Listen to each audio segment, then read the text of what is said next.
Rusting is a common occurrence around us. Rusting is a redox reaction between iron, oxygen, and water to form a brown substance called rust.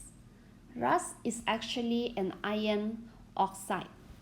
Given sufficient time, oxygen and water, any iron mass such as this car will eventually converted entirely to rust and it will disintegrate. Rusting is the common term for corrosion of iron and its alloys such as steel. Many other metals also undergo similar corrosion, but the resulting oxides are not called rust.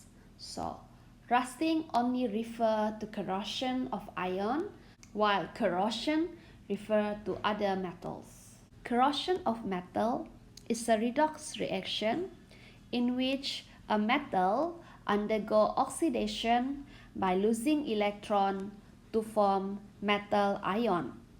The metal ion will combine with other ions in the environment to form the chemically stable oxide, hydroxide, and sulfide. So essentially, the metal will gradually undergo partial or complete destruction. Some metals corrode more easily than others. How easily a metal corrode depends on two factors.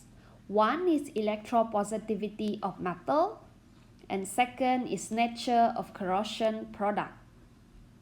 More electropositive metal corrode more easily than less electropositive metal. Some metal is quite resistant to corrosion, even though it is very electropositive due to the formation of protective oxide coating which prevent further corrosion of the metal. The Statue of Liberty, for example, is initially covered with brown copper, but corrosion of copper formed the characteristic blue-green patina that act as protective layer, preventing further corrosion of copper. So let's discuss the effect of metal electropositivity on corrosion. Most metal corrode easily in air by reacting with oxygen to form metal oxide.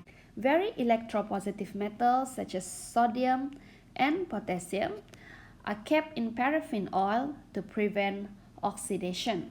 Potassium is actually a shiny metal, but due to its high electropositivity, potassium is very reactive and the surface tarnishes quickly upon exposure to the air. As we can see, the surface becomes darker or dull.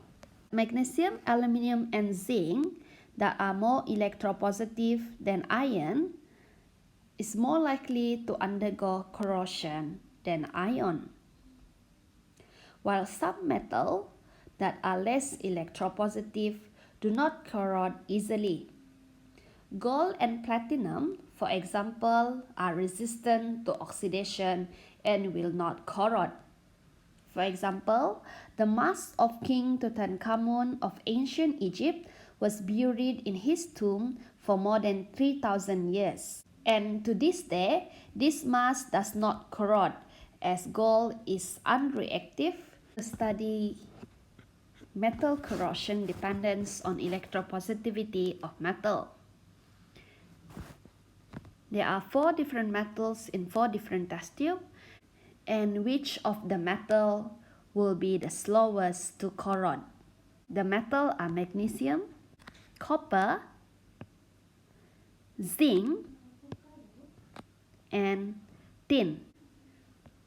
Because copper is the least electropositive metal, so copper will be the slowest to corrode.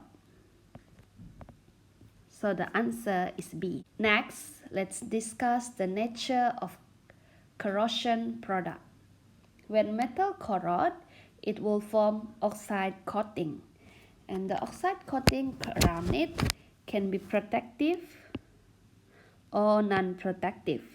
The protective oxide coating is tightly packed, non-porous, strong, and firmly attached, while the non-protective oxide coating is easily cracked, porous, weak, and easily fill up.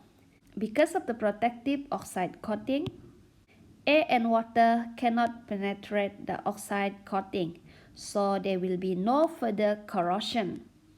And these are true for metals such as aluminium, zinc, lead, tin, nickel, and chromium. While in the non-protective oxide coating, air and water can penetrate easily, causing further corrosion. And this is the reason why iron undergo rusting very easily.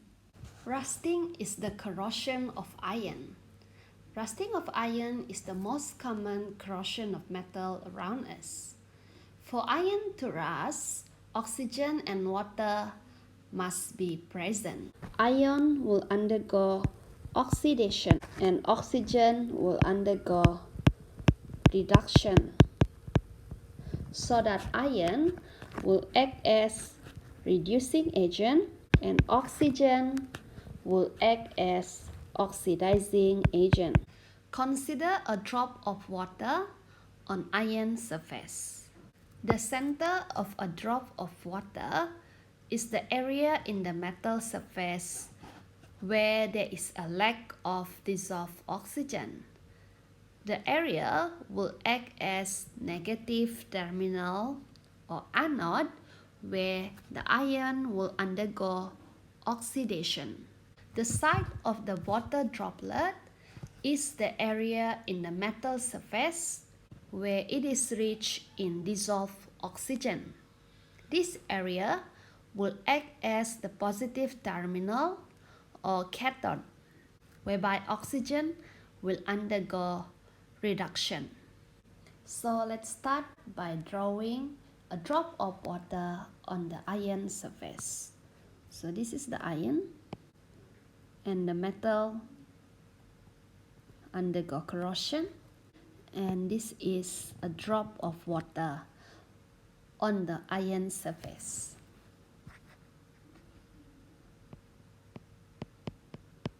The surface of iron in the middle of the water droplet serves as the anode at which ion will undergo oxidation. Fe become Fe2 plus by losing 2 electrons.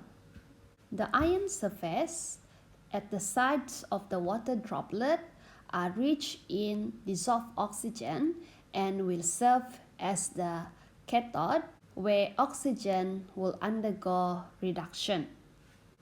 The electron released by ion will flow to the edge of the water droplet through the ion surface.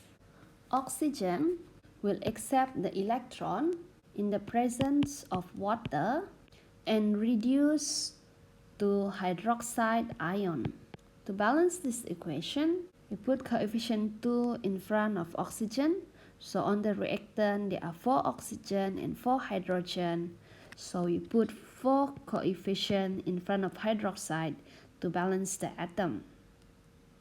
Now the net charge on the product side is minus 4 because there are 4 hydroxide. So we need 4 electrons on the reactant to balance the charge. So now let's combine the half equation of oxidation and half equation of reduction. There are 2 electrons released by iron but 4 electrons gained by oxygen. So we need to multiply the oxidation half equation by 2 so that 4 electrons released by iron and 4 electrons gained by oxygen. So we combine the reactant and we combine the product 2Fe plus oxygen plus 2H2O to form iron 2 hydroxide. The Fe2 plus ion and OH minus ion in the water droplet combine to form iron 2 hydroxide FeOH2 and with coefficient 2. So that is iron 2 hydroxide. So let's summarize that again. First step, ion undergo oxidation to become Fe2 plus ion by losing electron. Second, electron flow to the edge of water droplet through iron surface. The electron is then accepted by oxygen and reduced to hydroxide ion. Next, we will learn how iron 2 hydroxide is converted into rust.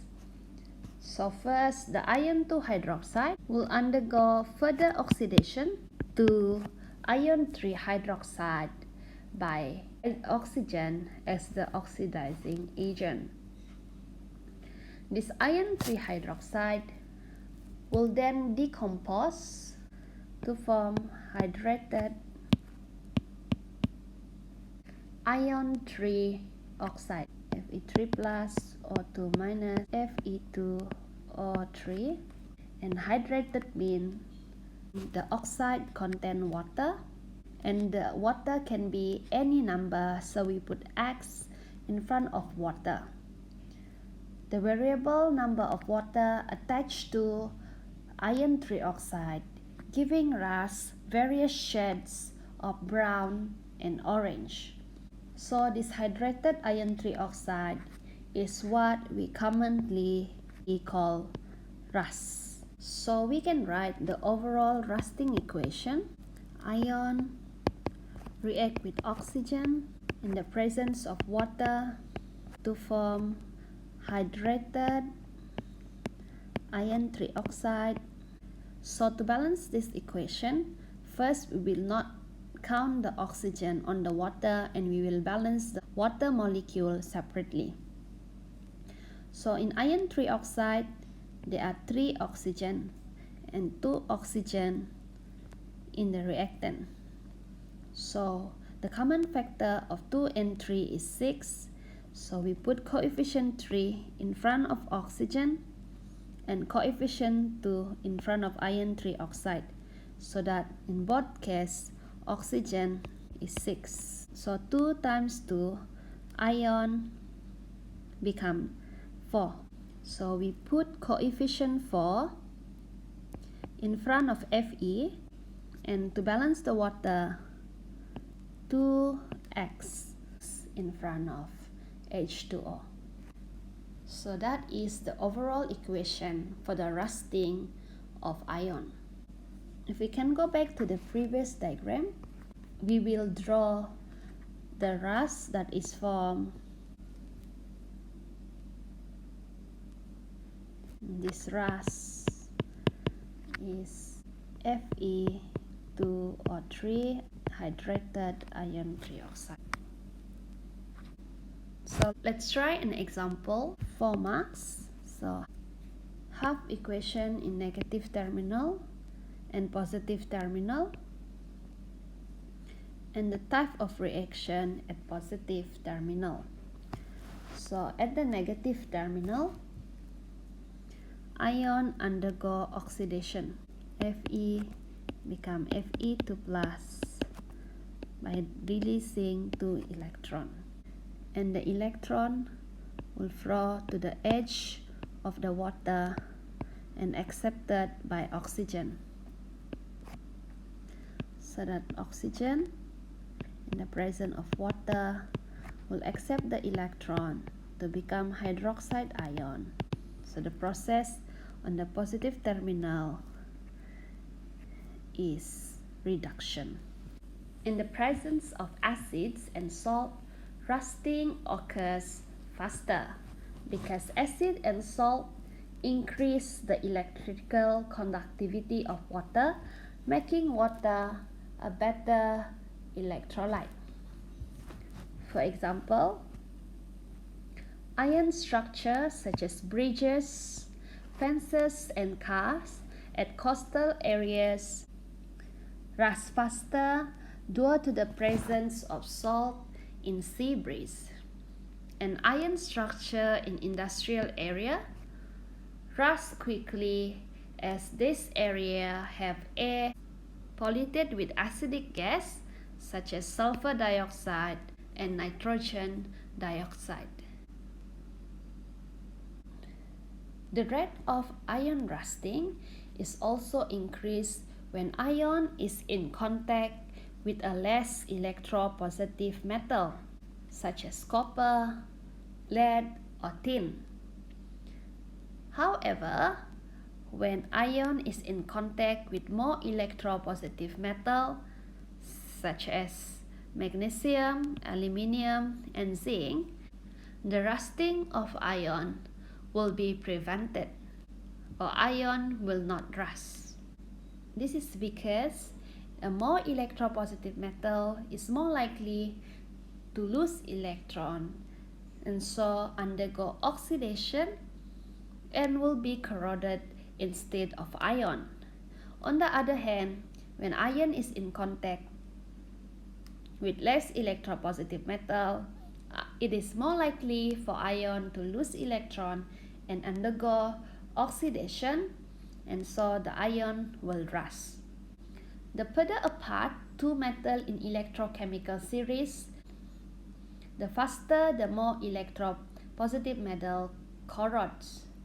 For example, iron rusts faster when iron is in contact with copper rather than when iron is in contact with tin. The distance between iron and copper is further away than the distance between iron and tin in the electrochemical series. Next, we will discuss the effect of other metal on the rusting of iron.